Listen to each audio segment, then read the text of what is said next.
Review इसका relevant section है, section 114 और ऑर्डर 47 डील करता है रिव्यू से। ये बड़ा इंपॉर्टेंट टॉपिक है और जुडिशरी के एग्ज़ाम्स में कई दफ़ा ये रिपीट भी हो चुका है। एनी हाउ, रिव्यू हमें समझ में आ रही है इस वर्ड से ही कि दोबारा विज़िट किया जाता है अपने ऑर्डर को। देखिए, नॉर्मली जब एक कोर्ट ने कोई ऑर्डर पास कर दिया, कोई डिक्री पास कर दी, उस पर जज साहब के साइन हो गए, तो वो उसमें कोई अल्ट्रेशन, कोई चेंजेस वगैरह नहीं कर सकते। इसको हम कहते हैं फंक्शंस ऑफिशियो, यानी कोर्ट अब उसमें कुछ भी नहीं कर सकती। जो ऑर्डर पास हो गया, जो डिक्री पास हो गया, वो फाइनल है। ये इस जो मैक्सिम है फंक्शंस ऑफिशियो, उसकी एक एक्सेप्शन है रिव्यू, कि वो ही जज साहब अपने उस डिसीजन को रिव्यू कर सकते हैं। अब वो उसकी क्या कंडीशंस होंगी, किन सिचुएशंस में कर सकते हैं, ये सारा कुछ इस सेक्शन 114 और ऑर्डर 47 में हमें बताया गया। एनी हाउ, स्टार्ट करते हैं सेक्शन 114 से। इसका सब सेक्शन 1 है, subject as aforesaid any person considering himself aggrieved. कोई भी एक ऐसा पर्सन जिसके खिलाफ फैसला आ गया, वो उस फैसले से अपने आप को अग्रीव्ड समझता है, वो इस रिव्यू के लिए अप्लाई कर सकता है। लेकिन किन सिचुएशंस में? A, by a decree or order from which an appeal is allowed by this code but from which no appeal has been preferred। एक ऐसा पर्सन जिसके खिलाफ कोई फैसला आ गया, कोई ऑर्डर पास हो गया, कोई डिक्री पास हो गई है जो कि अपीलेबल थी, लेकिन उस पर्सन ने वो अपील प्रेफर नहीं की, तो वो रिव्यू की ऑप्शन उसके पास है, वो रिव्यू फाइल कर सकता है। Any person considering himself aggrieved A by a decree और order from which an appeal is allowed by this code, यानी सीपीसी ने उस ऑर्डर के अगेंस्ट, उस डिक्री के अगेंस्ट अपील प्रोवाइड की है, वो अपील फाइल कर सकता है। But from which no appeal has been preferred, लेकिन उसकी तरफ से अपील प्रेफर नहीं की गई, तो वो रिव्यू की ऑप्शन को अडॉप्ट कर सकता है। बी, बाई अ डिक्री और order from which no appeal is allowed by this code. दूसरी सिचुएशन ये आ गई कि किसी पर्सन के अगेंस्ट कोई एक ऑर्डर पास हुआ है या कोई डिक्री पास हुई है जो कि अपीलेबल नहीं है, इस सिचुएशन में वो रिव्यू फाइल कर सकता है। C, by a decision on a reference from a court of small causes. देखें, ये हम ऑलरेडी इससे लास्ट वीडियो में, जो हमारी वीडियो थी, वो रेफरेंस से रिलेटेड थी कि हाई कोर्ट को रेफरेंस भी भेजा जा सकता है। अब यहाँ पे सी में ये कह रहे हैं कि जब on a decision on a reference from a court of small causes may apply for a review of judgment to the court which passed the decree or made the order, and the court may make such order thereon as it thinks fit। यानी small causes court की तरफ से कोई reference अगर भेजा गया है और उस रेफरेंस पे कोई डिसीजन आ गया है, तो उसके अगेंस्ट रिव्यू फाइल किया जा सकता है। अब ये रिव्यू का रेफरेंस को हम ऑलरेडी पढ़ चुके हैं कि रेफरेंस हमेशा हाई कोर्ट में रहता है। सो तीन बातें आ गई हैं। कोई भी अग्रीव्ड पर्सन जहाँ पे उसके अगेंस्ट कोई ऑर्डर या डिक्री पास की गई हो, अगर वो अपीलेबल थी, उसने अपील नहीं फाइल की, तो वो रिव्यू फाइल कर सकता है। सेकंड सिचुएशन, जो ऑर्डर या डिक्री पास की गई है वो अपीलेबल ही नहीं है, तो वो रिव्यू फाइल कर सकता है। थर्ड वन ये थी कि स्मॉल कॉजेज कोर्ट की तरफ से कोई रेफरेंस भेजा गया, उस रेफरेंस पे जो डिसीजन आया है, तो उसके अगेंस्ट रिव्यू फाइल किया जा सकता है। इसका sub section 2, nothing contained in sub section 1 shall apply to a review of any judgment pronounced और any order made by the supreme Court. अब ये जो सेक्शन 114 है, ये सुप्रीम कोर्ट की जजमेंट्स पे, उसके ऑर्डर्स पे एप्लीकेबल नहीं है। क्लियर टर्म्स में ये बता रहे हैं, क्योंकि सुप्रीम कोर्ट के जो जजमेंट्स होते हैं या ऑर्डर्स होती हैं, उनको according to the article 188 of the constitution review किया जाता है। वो ये सीपीसी के अकॉर्डिंगली उनका रिव्यू नहीं होता। तो यहाँ पे भी क्लियरली बता रहे हैं कि भाई ये सेक्शन 114 सुप्रीम कोर्ट के ऑर्डर्स पे एप्लीकेबल नहीं है। तो ये क्लियरली हमें सिर्फ एक सिनेरियो बताया गया कि इन सर्कमस्टांसेस में रिव्यू फाइल किया जा सकता है। अब ऑर्डर 47 जो कि बड़ा इंपॉर्टेंट है, उसमें सारा प्रोसीजर बताया गया। वैसे इस सेक्शन 114 में अमेंडमेंट्स भी हुई हैं।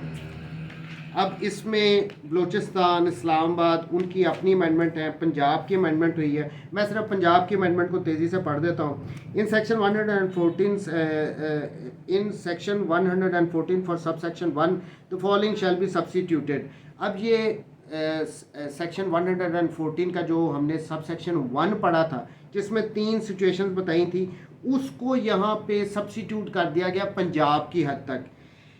इसमें कहा गया subject as aforesaid any person considering himself aggrieved a by a decree और order from which an appeal is allowed by this code but from which no appeal has been preferred. पहली बात आ गई कि कोई अपीलेबल ऑर्डर या decree किसी person के अगेंस्ट पास की गई है लेकिन उसने अपील प्रेफर नहीं की, तो वो रिव्यू फाइल कर सकता है।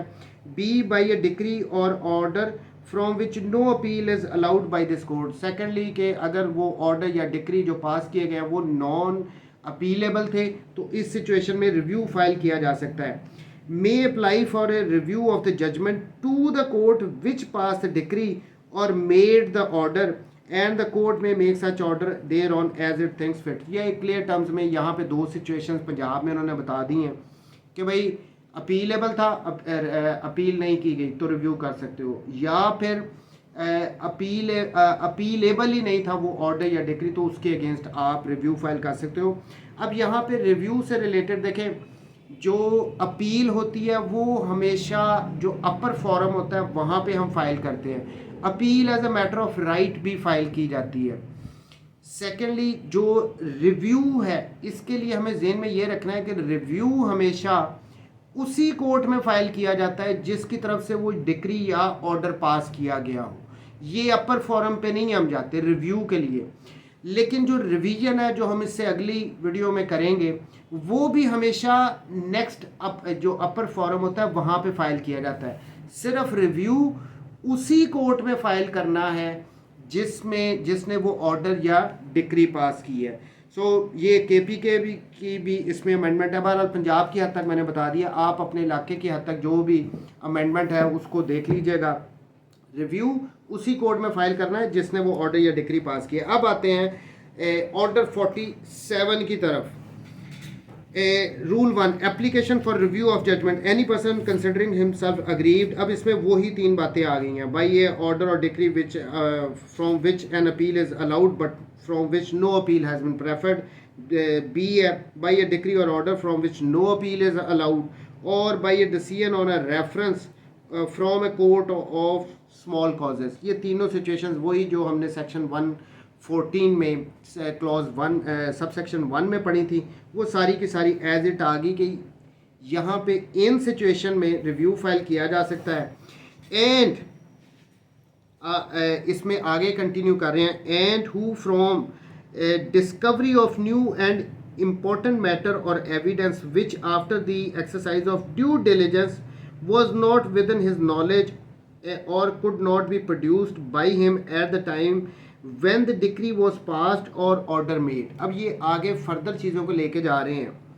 ये कह रहे हैं कि जब भी ये 3 सिचुएशंस हैं इसके साथ साथ कोई न्यू और इम्पोर्टेंट एविडेंस है वो डिस्कवर हो गई है जो पहले उस पर्सन के नॉलेज में नहीं थी जब वो ऑर्डर पास किया जा रहा था या वो डिक्री पास की जा रही, यानी जब वो पहले फैसला हो रहा था उस टाइम पे इस पर्सन के नॉलेज में वो एविडेंस या न्यू फैक्ट्स नहीं थे, वो बाद में उसकी तरफ से डिस्कवर हुए हैं और उसने जानबूझ के उनको विदहेल्ड नहीं किया, उसके नॉलेज में ही वो नहीं थे।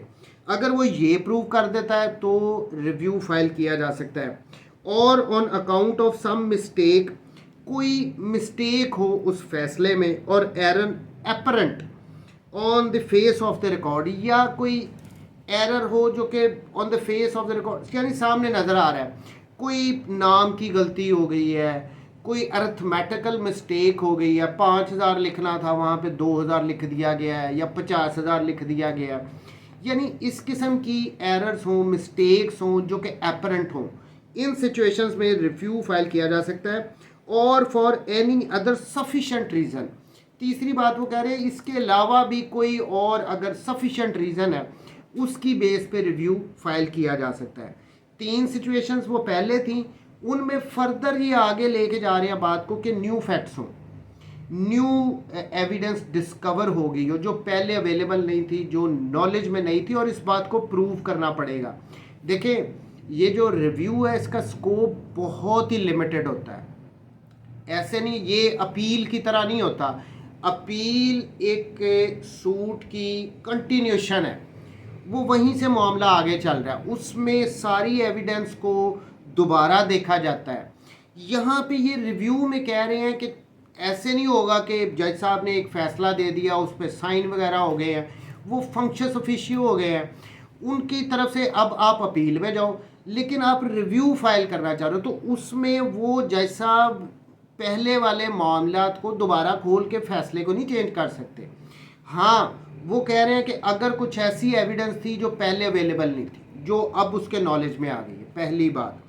दूसरी बात ये कि कोई गलती है, कोई अपरेंट मिस्टेक है जो कि सामने नज़र आ रही है, उसके लिए आप रिव्यू को फाइल, कोई नाम की गलती होगी, कोई नंबर्स की गलती हो गई, इस किस्म की गलती है, या कोई सफिशेंट अदर रीज़न, कुछ भी वो हो सकती है, उस पे आप रिव्यू फाइल कर सकते हो। मैं फिर दोबारा कहता हूँ, ये अपील नहीं है, इसका स्कोप बड़ा लिमिटेड है। ये शराइत देखिए, अगर कोई पर्सन कोर्ट में रिव्यू फाइल कर रहा है कि जी ये एविडेंस, मुझे ये न्यू फैक्ट्स डिस्कवर हो रहे हैं, ये एविडेंस अब मेरे सामने आई है, ये मुआहिदा मुझे पहले मेरे नॉलेज में नहीं था, उसको ये प्रूव करना पड़ेगा रिव्यू में।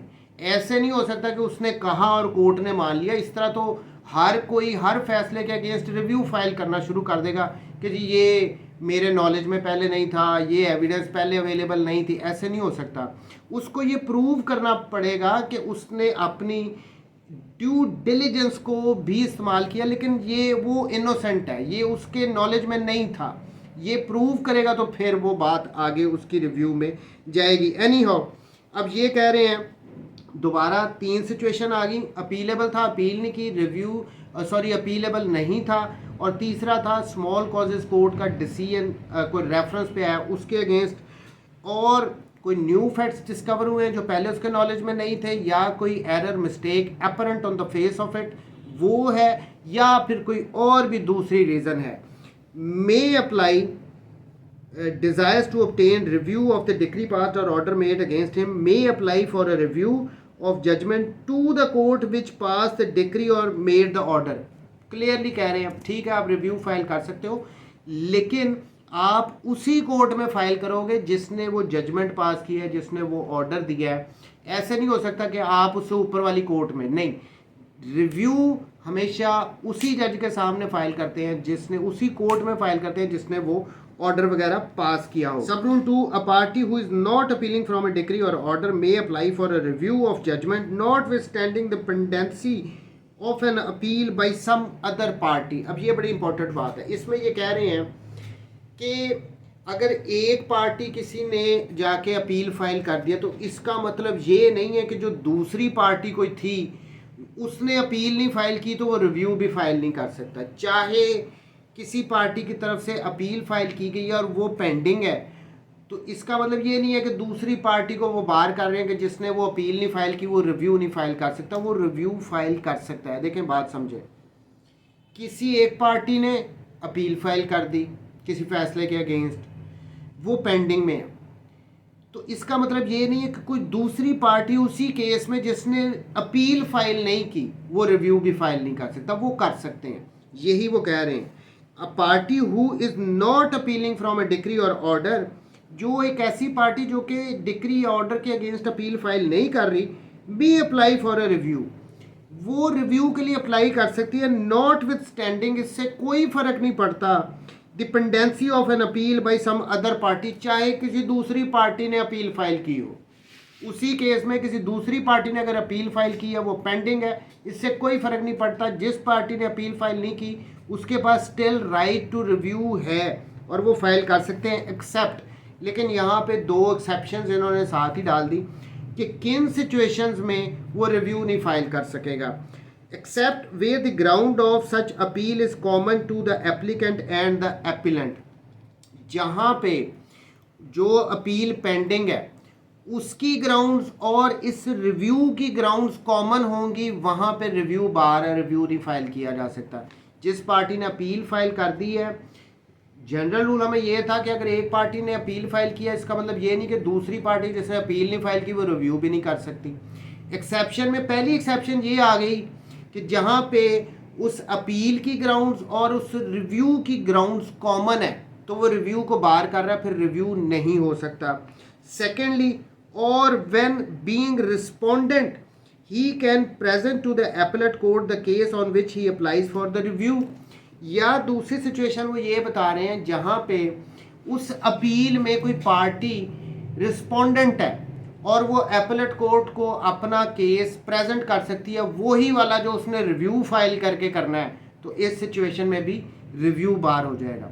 जनरल रूल, बेशक किसी पार्टी ने अपील फाइल किया इसका मतलब ये नहीं है कि दूसरी पार्टी रिव्यू फाइल नहीं कर सकती। एक पार्टी ने अपील कर दिया वो पेंडिंग में है, इसका मतलब ये नहीं कि दूसरी पार्टी भी रिव्यू नहीं फाइल कर सकती जिसने अपील नहीं की। एक्सेप्शन पहली कि जहाँ पे रिव्यू और अपील में कॉमन ग्राउंड्स है, रिव्यू नहीं फाइल किया जा सकता। दूसरी, जहाँ पे जो पर्सन रिव्यू फाइल करना चाहता है जिसने अपील फाइल नहीं की वो उस अपील में रिस्पोंडेंट है तो वो एपेलेट कोर्ट को जाके जो वो रिव्यू में ग्राउंड लेना चाहता है वही सारा कुछ वो अपील में बतौर रिस्पोंडेंट करेगा जाके, तो वो भी रिव्यू को बार कर रहा है।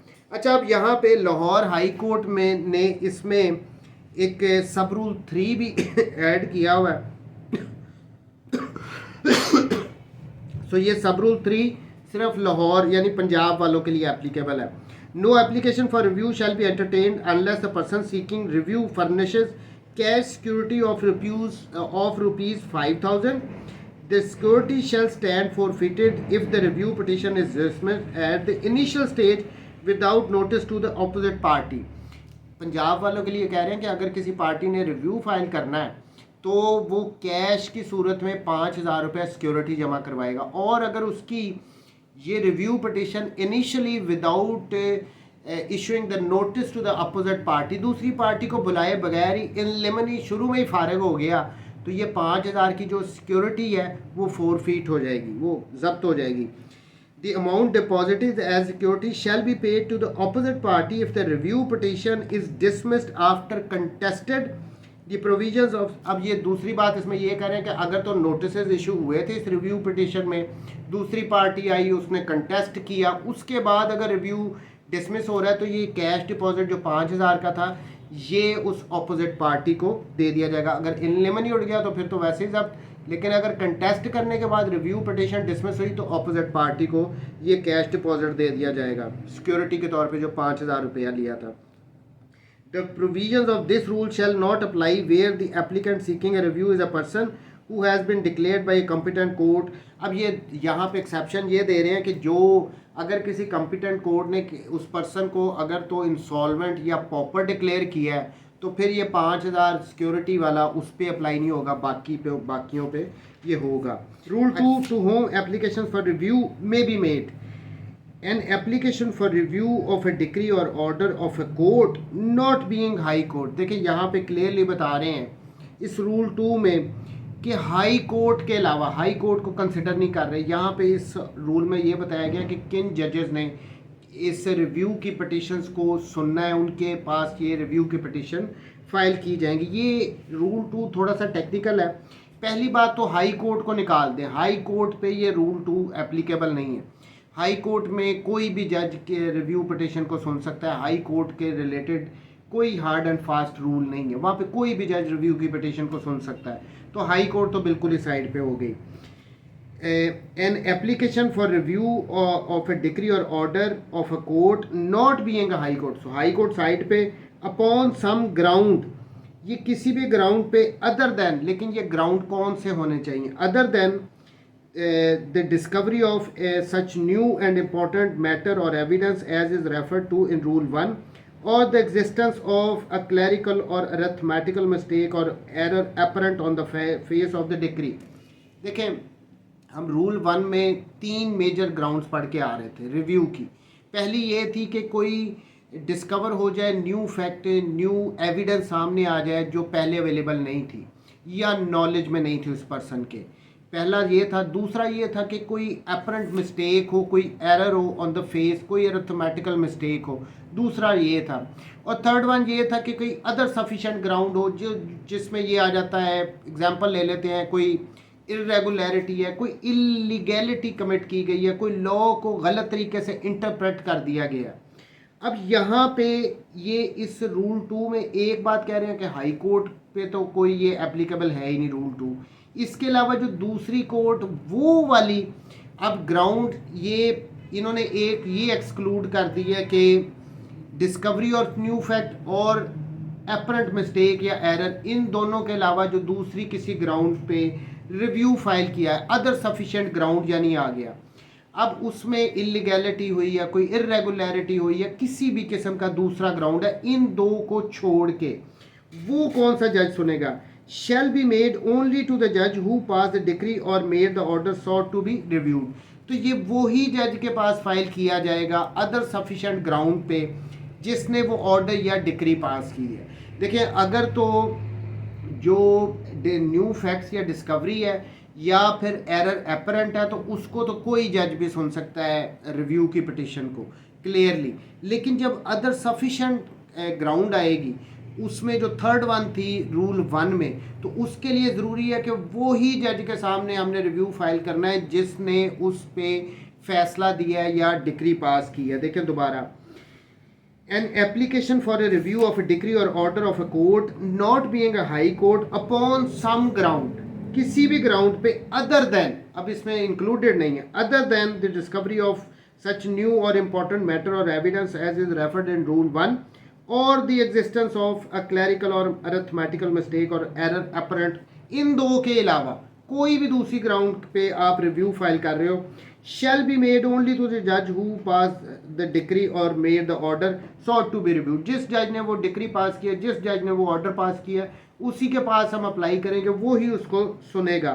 बट, लेकिन यहाँ पे exception, but any such application में if the judge who passed the decree or order made has ordered notice to issue under rule 4 sub rule 2 proviso A be disposed of his successor. लेकिन यहाँ पे कह रहे हैं कि जब ये अदर सफिशिएंट कॉज पे, पहले तो वो जनरली बता रहे थे कि उसी जज ने जिसने वो ऑर्डर या डिक्री पास किया उसी के पास रिव्यू वो ही सुनेगा, लेकिन वो साथ बता रहे हैं कि अगर उस जज ने उस रिव्यू पिटीशन पे सब रूल 4 के अंडर अगर अपोजिट पार्टी को नोटिस इशू कर दिया तो उसके बाद उसका अगर सक्सेसर कोई है तो वो भी इस रिव्यू पिटीशन को डिसाइड कर सकता है। अदर सफिशिएंट कॉज पे वही जज सुनेगा जिसने वो ऑर्डर या डिक्री पास की है, लेकिन अगर उस जज ने उस रिव्यू पिटीशन पे नोटिस इशू कर दिए हैं तो फिर उसके बाद कोई भी जज उसको सुन सकता है। Rule 3 form of application for review, कि इसका एप्लीकेशन, ये जो रिव्यू पिटीशन फाइल करनी है इसका फॉर्म कैसा होगा? The provision as to the form preferring appeal shall apply mutatis mutandis to the application for review. जिस तरह हम अपील्स को पढ़ के आए हैं, उनका जो फॉर्म होता है उसके जो रूल्स है उसी के अकॉर्डिंगली ये रिव्यू का फॉर्म भी होगा, उसी तरह ये एप्लीकेशन होगी। रूल 4 एप्लीकेशन वेयर रिजेक्टेड, सब rule 1 where it appears to the court that there is not sufficient ground for of a review it shall reject the application। अगर कोर्ट को आप सेटिस्फाई नहीं कर सके कि रिव्यू का ग्राउंड बनता भी है तो वो रिजेक्ट कर सकती है। Sub rule 2 application where granted, where the court is of the opinion that the application for review should be granted it shall grant the same. और अगर कोर्ट को ये लगे कि यस इसमें रिव्यू की ग्राउंड बनती है तो वो इसको अलाउ भी कर सकती है। तो दोनों पावर्स बता रहे हैं रूल 4 में हैं। लेकिन जहाँ पे कोर्ट ने ग्रांट करनी है रिव्यू की, अलाउ करनी है पिटीशन, वहाँ पे प्रोवाइजोज आ जाती हैं। प्रोवाइजो क्या कह रही हैं? Proviso a, no such application shall be granted without previous notice to the opposite party to enable him to appear and be heard in support of the decree और order a review of which is appealed for. देखें, यहाँ पे कह रहे हैं कि जब review allow करना है उसकी पिटीशन को, रिव्यू की पिटीशन को, तो ऐसे नहीं हो सकता कि वन साइडेड एग्रीव्ड पार्टी को सुन के आप अलाउ कर। इसके लिए ज़रूरी है कि दूसरी पार्टीज़ को नोटिस इशू होना चाहिए, वो अपीयर होंगे, वो उस पर आर्गू करेंगे, उसके बाद फैसला आएगा।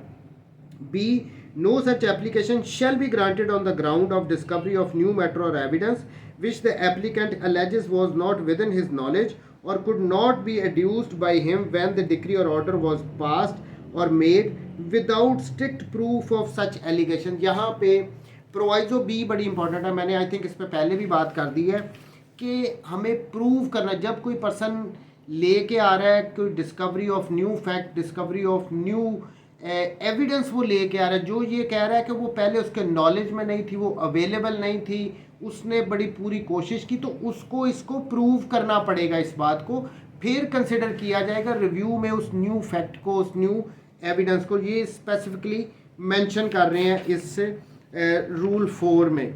Rule 5, application for review in court consisting of 2 और मोर जजेस। जब जहाँ पे 2 या 2 से ज़्यादा जजेस होंगे तो वो फैसला कैसे होगा इसमें। where the judge or judges or any of the judges who passed the decree or made the order, a review of which is applied for, continues or continue attached to the court at the time when the application for a review is presented and is not or are not precluded by absence or other cause for a period of 6 months next after the application from considering the decree or order to which the application refers. Such judge or judges or any of them shall hear the application and no other judge or judges of the court shall hear the same. अब यहाँ पे simply कह रहे हैं जहाँ पे 2 या 2 से ज़्यादा जजेस ने कोई डिक्री पास की है, कोई ऑर्डर किया है और वो अगर अवेलेबल है और वो नेक्स्ट 6 मंथ तक उसी कोर्ट में अवेलेबल है, तो सिर्फ वही जज उसको सुनेंगे उस रिव्यू को और वही उस पर फैसला देंगे। Rule 6, application where rejected. Sub rule 1, where the application for a review is heard by more than one judge and the court is equally divided, the application shall be rejected. वो कह रहे हैं कि जहाँ पे रिव्यू पिटीशन को 2 या 2 से ज़्यादा जजेस ने सुना हो और वो इक्वली डिवाइडेड हो, फॉर इंस्टेंस 2 जजेस थे जिन्होंने रिव्यू की पिटीशन को सुना और वो इक्वली डिवाइडेड है, 1-1 से फैसला आ गया, या 4 जजेस ने सुना है और 2-2 से फैसला, यानी इक्वली डिवाइडेड है, तो इस सिचुएशन में वो रिव्यू की पिटीशन को रिजेक्ट समझा जाएगा। Where the application for review is heard by more than one जज and the court is equally divided, the application shall be rejected. अगर वो इक्वली डिवाइड हो गए हैं, एक से ज़्यादा जजेस ने सुना है, तो एप्लीकेशन रिजेक्ट हो जाएगी। Where there is a majority, the decision shall be according to the opinion of the majority. लेकिन अगर 3 जजेस ने सुना है, 2-1 से फैसला आ रहा है, तो मेजोरिटी का फैसले के अकॉर्डिंगली उस रिव्यू पे फैसला आएगा।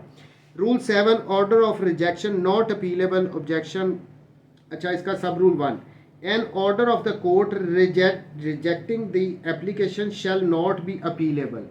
क्लियर वर्ड्स में जनरल रूल ये बता रहे हैं कि जब एक एप्लीकेशन को रिजेक्ट कर रही है कोर्ट, तो उस पे अपील नहीं हो सकती, वो अपीलेबल ऑर्डर नहीं होगा। बट एन ऑर्डर, लेकिन अगर कोर्ट रिव्यू को अलाउ कर रही है, ग्रांट कर रही है, but an order granting an application may be objected to on the ground that the application was number 1 A in contravention of provisions of rule 2। Rule 2 में जो प्रोविजंस है उसकी कंट्रावेंशन में, इन कंट्रावेंशन ऑफ रूल 4 की जो contravention में है। C, after the expiration of the period of limitation prescribed thereof and without sufficient cause. देखिए यहाँ पे रूल 7 में एक बात ये कर रहे हैं कि जब रिव्यू की पिटीशन को रिजेक्ट किया गया, उसके अगेंस्ट अपील नहीं हो सकती, लेकिन अगर उसको ग्रांट किया गया है तो वो अपीलेबल होगा, लेकिन उसके लिए भी जो ग्राउंड्स हैं वो उन्होंने बता दिए हैं। रूल 2 की कंट्रावेंशन, रूल 4 की कंट्रावेंशन या लिमिटेशन से बाहर वो फाइल किया गया था। अच्छा, अब इसकी लिमिटेशन को अगर हम देखें कि लिमिटेशन क्या है, लिमिटेशन एक्ट में रिव्यू की, इसमें अगर आर्टिकल 160 है, for a review of judgment by a court of small causes or by a court invested with the jurisdiction of court of small causes when exercising the jurisdiction 15 days। Small causes court अगर वो review कर रही है तो 15 दिन उसकी है limitation. For a review of judgment by a high court in exercise of its original jurisdiction तो वो 20 डेज है। अच्छा, अब इसमें third one, small causes court 15 days में, हाई कोर्ट ओरिजिनल जुरिस्डिक्शन में अगर रिव्यू उसके ऑर्डर के अगेंस्ट हो रहा है तो फिर वो 20 डेज में। फिर इसके अलावा इसमें रूल आ जाता है article 173 for a review of judgment except in cases provided for the article 161 और 162 के अलावा जो भी रिव्यू पिटिशंस हैं उनके लिए लिमिटेशन है 90 days the date of the decree और ऑर्डर, जिस डेट से वो डिक्री ऑर्डर पास किया गया उसके 90 दिन में। स्मॉल कॉजेस कोर्ट 15 डेज था, यस। और हाई कोर्ट का ऑर्डर के अगेंस्ट अगर रिव्यू है तो 20 डेज। और लास्टली आर्टिकल 173 में कहा है कि इनके अलावा अगर रिव्यू फाइल करना है तो फिर वो 90 डेज की उसकी लिमिटेशन है। एनी हाउ ये रूल 7 में ग्राउंड जो बता रहे हैं जिनमें अपील की जा सकती है, but an order granting an application may be objected to on the ground that the application was made. अब इसमें रूल 2 की कंट्रावेंशन, रूल 4 की लिमिटेशन से बाहर अगर फाइल की गई है तो उस पर, या विदाउट सफिशेंट कॉज, या फिर ऑब्वियसली अगर आप कह रहे हो कि ये सफिशेंट कॉज ही नहीं थी इसके पास, इसने ये रिव्यू गलत अलाउ कर दिया गया, तो इन ग्राउंड्स पे आप ऑब्जेक्ट कर सकते हो। Such objection may be taken at once by an appeal from the order granting the application or in any appeal from the final decree और ऑर्डर पास्ड और मेड इन द सूट। अब ये एक बता रहे हैं कि ये जो आपने इस ऑर्डर ग्रांट किया है, इस रिव्यू को अलाउ किया है, स्ट्रेट वे फौरी तौर पे आप उसके अगेंस्ट अपील फाइल कर दें, या जो फाइनल डिक्री आ रही है उसमें जो आप अपील फाइल कर रहे हैं उसमें चैलेंज कर सकते हैं। देखें, such objection may be taken at once by an appeal from the order granting the application, straightaway appeal file कर दें, or in any appeal from the final decree और ऑर्डर पास्ड और made in the suit, या जो भी final decree या order उस suit से रिलेटेड है उसमें आप ये इसको ऑब्जेक्ट कर सकते हो। इसका sub rule 2, where an application has been rejected in consequences of the failure of the applicant to appear, अगर तो ये इसको कहते हैं डिसमिस नॉन प्रोसिक्यूशन, अगर तो ये जो रिव्यू एप्लीकेशन है वो रिजेक्ट हो रही है किस वजह से कि जो एप्लीकेंट था जिसने रिव्यू फाइल किया था वो अपीयर ही नहीं हुआ। where the application has been rejected in consequences of the failure of the applicant to appear, he may apply for an order to have rejected the application restored to the file, and where it is proved to the satisfaction of the court that he was prevented by sufficient cause from appearing when such application was called on for hearing, the court shall order it to be restored file upon such terms as cost or otherwise as it thinks fit, and shall appoint a day for hearing the same। अच्छा, clearly बता रहे हैं कि अगर applicant की non appearance की वजह से रिजेक्ट हो रहा है रिव्यू, तो वो उस पर्सन के पास ये रेमेडी अवेलेबल है कि वो दोबारा एप्लीकेशन दे सकता है उसी कोर्ट को कि इस रिव्यू एप्लीकेशन को रिस्टोर किया जाए। लेकिन यहाँ पे उसको सफिशेंट कॉज बतानी होगी कि जब ये नॉन प्रोसिक्यूशन की वजह से डिसमिस हुआ वो क्यों गैर हाजिर हुआ, जिसकी वजह से ये रिजेक्ट होगी। ये उसको कोर्ट को सेटिस्फाई करना पड़ेगा। वो बीमार था, वो मेडिकल सर्टिफिकेट लेके आ रहा है कि जी देखें, या उसके किसी फैमिली में कोई डेथ होगी, वट एवर सफिशेंट कॉज वो लेके आएगा, कोर्ट को सेटिस्फाई होगा, और अगर कोर्ट सेटिस्फाई होती है तो उसको अलाउ कर देगी। और यहाँ पे विद कॉस्ट भी हो सकती है, विदाउट कॉस्ट भी हो सकती है कि कोर्ट कोई कॉस्ट डाल के रिस्टोर कर दे उस एप्लीकेशन को या ना करे। लेकिन ये जो रेस्टोरेशन का ऑर्डर होगा उसमें दूसरी पार्टी को नोटिस ज़रूर दिया जाएगा, उनको सुनने के बाद ये रिस्टोर का ऑर्डर होगा। सब रूल 3 देखें, no order shall be made under sub rule 2 unless notice of the application has been served on the opposite party. So ये था इसमें रूल 2 में। अगर एप्लीकेंट की नॉन अपीयरेंस की वजह से एप्लीकेशन डिसमिस हुई है, वो उसी कोर्ट को एप्लीकेशन देगा कि इसको रिस्टोर करें, उसमें सफिशेंट कॉज देगा। अगर कोर्ट सेटिस्फाई होगी तो अलाउ करेगी, लेकिन उसके लिए ज़रूरी है कि नोटिस दे, दूसरी पार्टी को सुनने के बाद अलाउ किया जा सकता है with cost or without cost. Rule number 8, registry of application granted an order for rehearing. When an application for review is granted, a note thereof shall be made in the register, and court may at once rehear the case and make such order in this regard for rehearing as it thinks fit। जब court allow grant कर रही है कि इसको review को हमने सुनना है तो उसको नंबर लगेगा और एक डेट फिक्स की जाएगी, उस पर कोर्ट फिर हेयरिंग करेगी। Rule 9 bar of certain applications, इसका sub rule 1, no application to review an order made on application for a review. देख सेकंड रिव्यू नहीं है, ये कह रहे हैं कि no application to review an order made on application for review. एक फाइल किया किसी पर्सन ने, उस पर कोर्ट का ऑर्डर आ गया, उसके अगेंस्ट रिव्यू नहीं फाइल किया जा सकता। और डिक्री और ऑर्डर पास्ड और made on a review shall be entertain, no second review, वो नहीं हो सकता। Sub rule 2, nothing in this order shall apply to any judgment pronounced or order made by the supreme court. Supreme court पे ये applicable नहीं है। Supreme court मैंने already बताया कि वो आर्टिकल 188 के तहत चलता है। यहाँ पे रूल 9 में बार ये लगा रहे हैं कि सेकंड रिव्यू अलाउड नहीं है। No application to review an order made on application for a review और अ डिक्री और ऑर्डर पास्ड और made on a review shall be entertain, वो एंटरटेन ही नहीं हो रहा, सेकंड रिव्यू नहीं होगा। बहरहाल ये रिव्यू का स्कोप बहुत लिमिटेड है। क्लियरली अगर इसको करें तो इसके जो ग्राउंड्स हैं वो 3 है। पहला, कोई न्यू फैक्ट आ जाए, न्यू एविडेंस आ जाए जो पहले अवेलेबल नहीं थी, ये आपको प्रूव करना पड़ेगा कि ये हमारे पास पहले अवेलेबल नहीं था। सेकेंडली, कोई मिस्टेक या एरर एपरेंट हो, कोई गलती हो गई हो, उसमें कोई नाम की गलती, कोई अरिथमेटिकल मिस्टेक, नंबर्स की गलती होगी वो उस सूरत में। थर्ड वन ये था कि कोई अदर सफिशिएंट को कोई इलीगैलिटी हुई है, कोई इरेगुलरिटी इस किस्म की है, उस पर भी आप रिव्यू फाइल कर सकते हो।